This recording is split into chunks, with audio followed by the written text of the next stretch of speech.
Facebook nous a littéralement gardé le meilleur pour la fin. Le dernier onglet s'appelle l'onglet Personnes et nous allons tout de suite voir de quoi il s'agit en cliquant ici.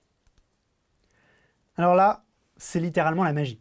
Comme vous pouvez le voir, vous avez des informations démographiques très complètes sur votre page et un petit comparatif avec Facebook en général.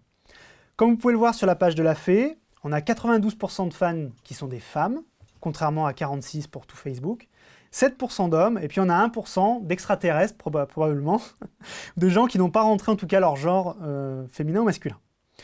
Et sur la droite, ici, vous avez vraiment une donnée qui est super intéressante, hein, vous imaginez bien, c'est les données d'âge.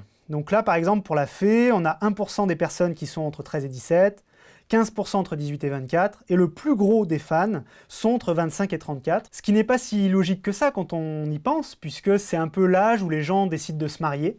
Donc c'est un petit peu logique qu'on ait ces chiffres-là. Et après, ça descend un petit peu, 20% 35-44, 8% 45-54, etc.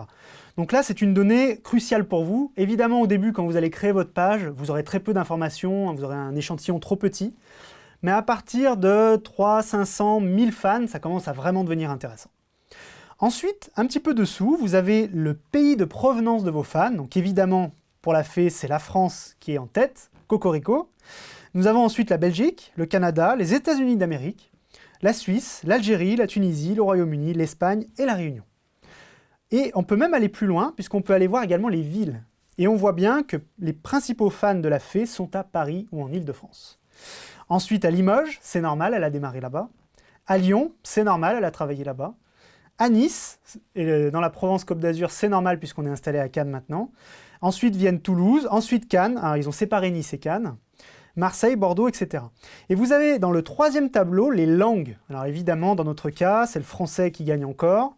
L'anglais arrive en deuxième position, l'anglais US, qui le sépare de l'anglais anglais.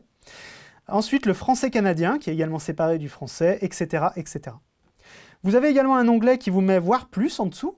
Vous pouvez cliquer dessus, ça vous permet d'avoir encore plus d'informations, encore plus de pays, de villes et de langues.